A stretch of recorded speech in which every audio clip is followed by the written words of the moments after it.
오늘의 강연은 성공과 행복한 삶에 필요한 교류에 대해 이야기하겠습니다. 교류가 왜 필요할까요? 개인의 능력보다도 중요한 것은 교류를 통해서 많은 인맥과 지혜를 얻는 것이 성공의 지름길이기 때문입니다. 교류를 하지 못하고 단절되어 성공하기보다 반대로 어려움과 불행을 가져다 줍니다. 교류는 모든 분야에 적용될 수 있습니다.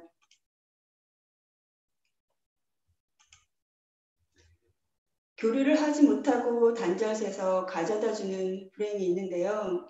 1984년에 이디오피아에 대기근이 왔습니다. 한 100만 명이 굶어 죽었는데요. 그때 전 세계에는 양식이 넘쳐나는 나라들이 많았습니다. 한국도 그렇고 미국도 수많은 양식들이 버려지고 있었는데요. 지구촌의 한 나라가 굶어 죽는다고 해서 많은 나라들이 도와주었습니다. 전 세계를 통해서 이 나라에 양식을 지원해 주었는데요. 이디오피아 공항에는 전 세계에서 보내준 그 양식들이 쌓여 있었다고 합니다. 그런데 많은 사람들은 여전히 굶어 죽어가고 있었습니다. 그 이유가 어디에 있을까요? 그곳까지 가는 길이 없었기 때문입니다. 길만 있었다면 굶어 죽지 않았을 겁니다. 지금 현대인들의 마음과 참 비슷하다는 생각이 듭니다. 마음의 길이 없어 사람들이 절망과 불행에서 나오질 못하고 있습니다. 사람들이 어려움을 만났을 때 왜 극단적인 선택을 할까요? 길이 없기 때문입니다. 어려움을 만났을 때 길만 있었다면 절망하거나 자살까지 가지 않을 겁니다. 이디오피아 오지 마을에 길이 없어서 많은 사람들뿐만 죽은 사람들뿐만 아니라 현대인들은 마음의 길이 없어서 마음이 죽어가고 또 실제로 자살로 이어지고 있습니다.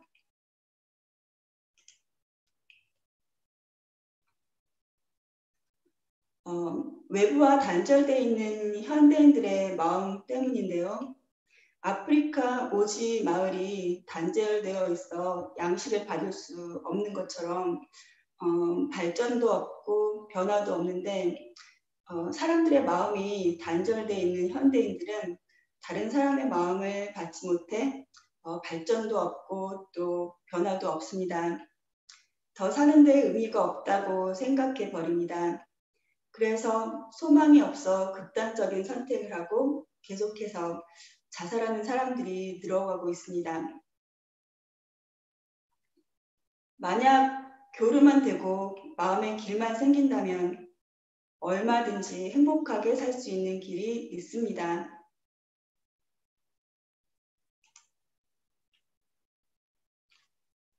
부부 사이의 예를 들어 보겠습니다.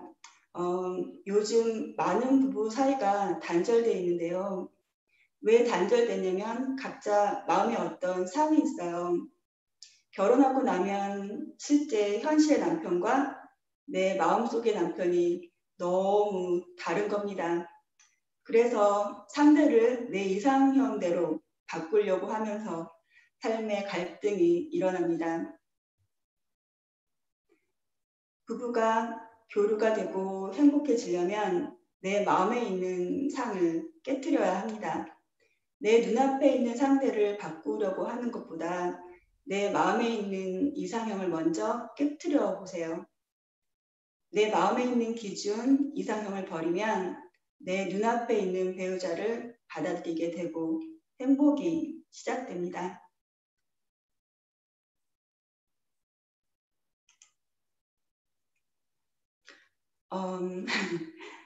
이 왼쪽 사진은 저의 남편과 그리고 시어머니의 관계를 잘 표현해주고 있는 사진입니다. 저와 남편 사이에 시어머님이 계십니다. 저희 남편은 타이완 사람이고 꿈이 농부가 되는 겁니다. 어릴 때부터 아버지와 과수원을 했다고 해요.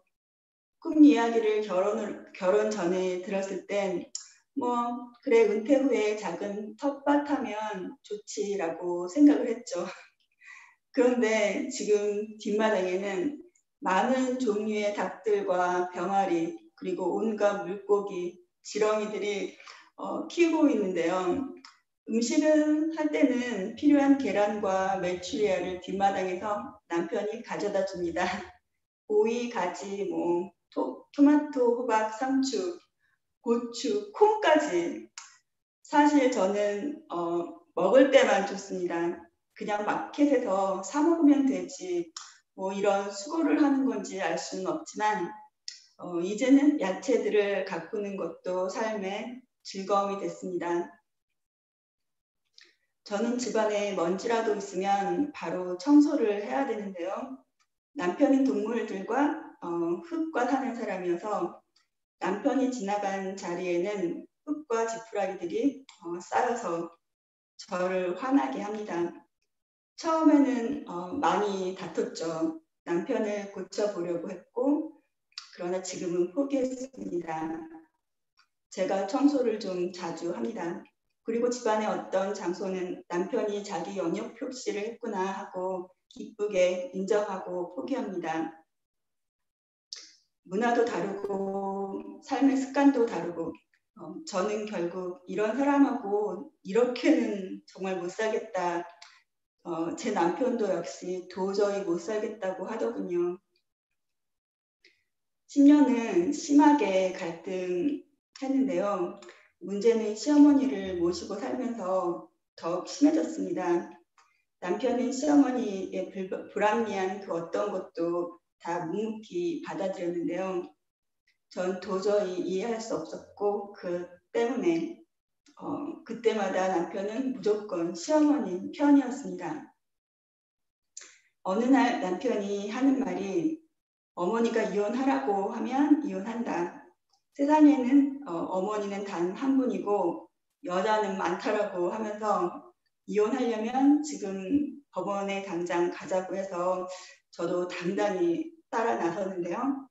문제는 옆에서 말리지 않고 구경만 하는 시어머니가 그땐 정말 미웠습니다.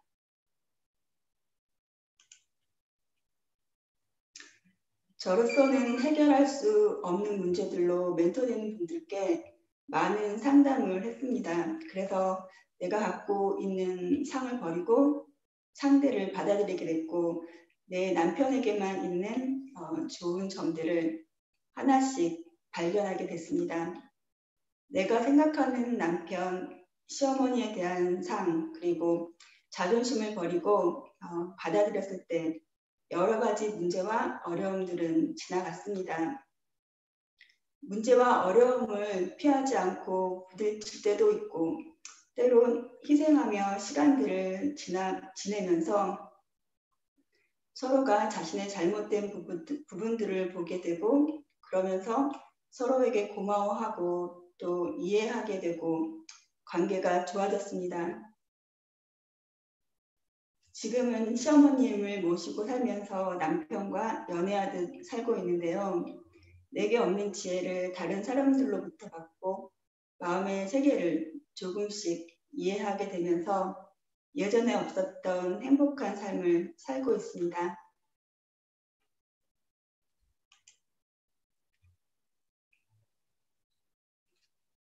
스티브 잡스를 다들 아시죠? 스티브 잡스는 유명하고 성공한 사람입니다. 그리고 그는 행복한 사람이었다라고 말할 수 있을까요? 그는 21살에 애플을 창업하여 1년 만에 최초 PC 애플을 개발했습니다. 그리고 25 젊은 나이에 포브스지가 선정한 400대 거물 명단에 포함되었는데요. 그는 당시 오만 독선으로 사람들로부터 독재자라는 비난을 들었고 거친 언사와 심한 감정의 기복은 많은 사람을 떠나게 했습니다. 그는 오직 목표 달성에만 관심이 있었죠. 1981년 IBM의 PC가 나왔을 때 IBM을 환영합니다라는 전면 광고를 낼 정도로 기고만장했습니다. 아내와의 관계도 원활하지 않았다고 하는데요.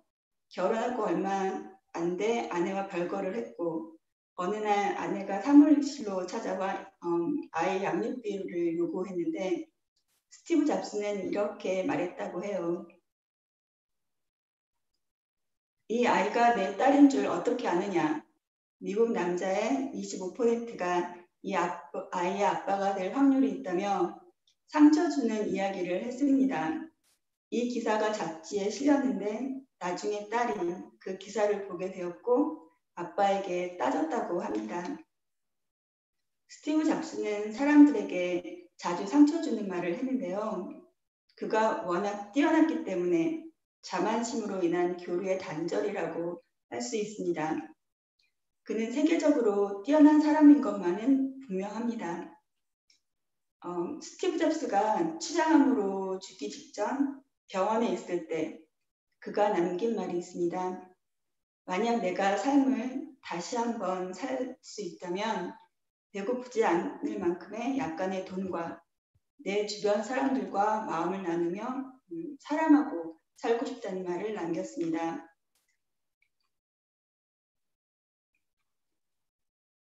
그럼 행복은 어디에 있을까요? 성공했다고 행복할까요? 사람은 마음과 마음이 교류할 때 행복을 느낄 수 있습니다. 내가 좋아하고 아니면 또 나와는 맞지 않는 사람들과도 마음으로 교류하시면서 성공하시고 또 행복하시기를 바랍니다.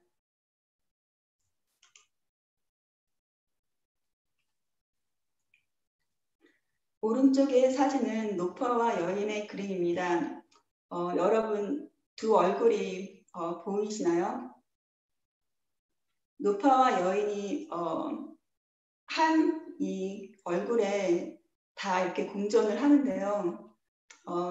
여기 보이시면 이게 노파의 입이에요.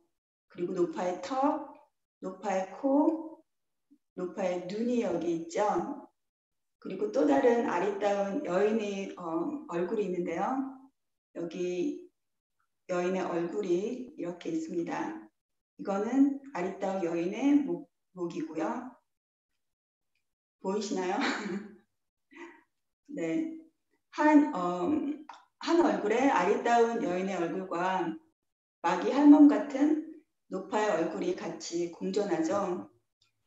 우리 마음의 모습과 같기도 한데요. 누구나 선한 면도 있지만 또 다른 면은 악한 면도 있습니다. 교류를 방해하는 것이 있는데 오름입니다. 사람은 다 오름을 갖고 있습니다. 내가 옳다는 생각 때문에 다른 사람과 차단되고 교류가 안 되는데요. 오름은 흙과 백처럼 양면성이 있습니다. 한쪽으로만 옳지 다르면은 잘못된 것이 분명히 있습니다. 부부 사이 갈등이 일어났을 때 이건 내가 옳아, 너가 잘못된 거야. 누가 뭐라 해도 내가 옳은 거고 절대 내가 사과 먼저 안 할 거야. 뭐 이런 오름이 교류를 방해하고 불행을 불러옵니다. 내가 이것은 옳지만 다른 면은 잘못됐다는 것을 알아야 하고 또 받아들여야 합니다. 옳고 그름의 판단을 나에게 두면 정확한 내 모습을 발견하지 못하는데요. 교류를 해보면 내 생각이 옳은 것만은 아니구나 하고 내가 나의 틀린 것을 발견하게 됩니다. 내 옳음을 버린 사람과 옳음을 끝까지 주장하는 사람과의 차이는 삶에 굉장한 차이가 있습니다.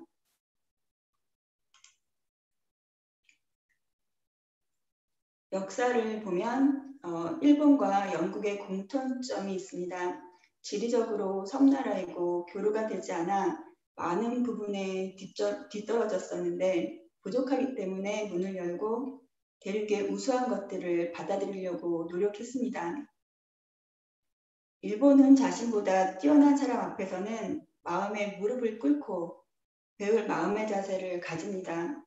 부족하기 때문에 다른 사람들과 함께 하려고 하는 것입니다. 이처럼 교류의 시작은 첫 번째, 자신의 부족함을 발견하는 데서 시작합니다.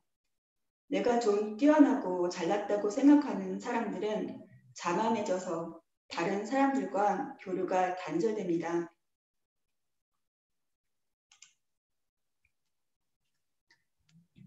두 번째로 내 것을 내려놓고 다른 사람의 것을 받아들이는 겁니다. 다른 사람의 말을 받기 어려운 사람들은 자기를 너무 높여놨기 때문인데요. 부부 사이에도 끝까지 자기 주장을 펼치고 틀린 걸 알면서도 끝까지 자기 주장만 펼치다가 결국 되돌릴 수 없는 길로 가게 되어 불행하게 됩니다. 내 것을 내려놓고 교류를 해보면 내 연약함, 잘못된 것을 발견하게 되면서 다른 사람의 마음을 받아들이게 됩니다. 교류는 다른 사람들로부터 내게 없는 많은 지혜를 얻게 되고 그 지혜가 소망을 가져다 주고 결국 행복하게 됩니다. 비디오를 함께 보시겠습니다.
네, 여러분 잘 보셨어요? 올해 5월 백인 경찰이 비무장한 흑인 남성의 목을 무릎으로 눌러 사망하게 했는데요. 이에 분노한 시위가 미국 140개 도시는 물론 전 세계로 확산되었었습니다. 시위대가 공공기관과 대형마트, 명품 매장 등의 파괴, 약탈과 방화를 하면서 미국 방위군까지 투입되고 또 통행금지까지 내렸었는데요. 그런데 이런 시위대와 진압 경찰의 대치 상황 속에서 5월 30일 경찰관들이 한쪽 무릎 꿇기를 하고 시위자와 포옹, 악수를 하면서 시민들의 분노에 공감하고 같이 평화적 시위를 한다는 뜻을 보였습니다. 이 한쪽 무릎 꿇기는 2016년 미국 프로볼 선수 콜린 캐퍼닉이 경기를 앞두고 인종차별 항의 표시로 미국 국가가 울려 퍼질 때 한쪽 무릎을 꿇고 국민 의례를 거부한 것에서 비롯됐습니다. 기존의 분노와 거친 시위, 폭동 대신 평화적인 시위, 한쪽 무릎 꿇기 제스처가 굉장히 인상적이었는데요. 이 평화적 시위는 많은 사람들의 마음에 감동을 주어 흑인뿐 아니라 백인, 아시아, 전 세계인들의 마음을 열고 함께 동참하게 했습니다. 지혜로운 제스처가 많은 사람들의 마음을 얻고 참된 교류의 시작이 되었습니다. 오늘 저는 여러분과 함께 성공과 행복한 삶을 위한 교류에 대해서 이야기를 나누어 보았습니다. 개인이 가진 능력이 적더라도 교류를 통해서 얻을 수 있는 삶의 지혜가 여러분들의 삶을 행복하게 만듭니다. 반대로 이건 내가 오라 하고 생각하면서 주의와 단절된 마음은 우리의 삶을 괴롭고 또 절망적으로 만듭니다. 오직 내 의견만 주장하며 마음을 닫는 것보다 마음을 열고 다른 사람들의 의견을 들어보면 분명히 내게 없는 지혜를 얻게 됩니다. 다른 사람들에게 배우려고 하지 않고 누르고 이겨 먹으려고만 하지 말고 겸손히 사람을 얻는 것에 더 마음을 써보시기 바랍니다. 지금 당장의 유익보다 그 사람을 얻는 것이 더 많은 유익과 행복을 줍니다. 먼저 마음을 열고 솔직히 내 마음을 표현하고 이야기하다 보면 사람들의 마음이 흐르고 행복해집니다. 높은 지위에 있어 내게 도움이 될 만한 사람들뿐만 아니라 가까운 주변에 누구와도 사귐을 가져보시기 바랍니다. 감사합니다. 네, 참 감사합니다. 오늘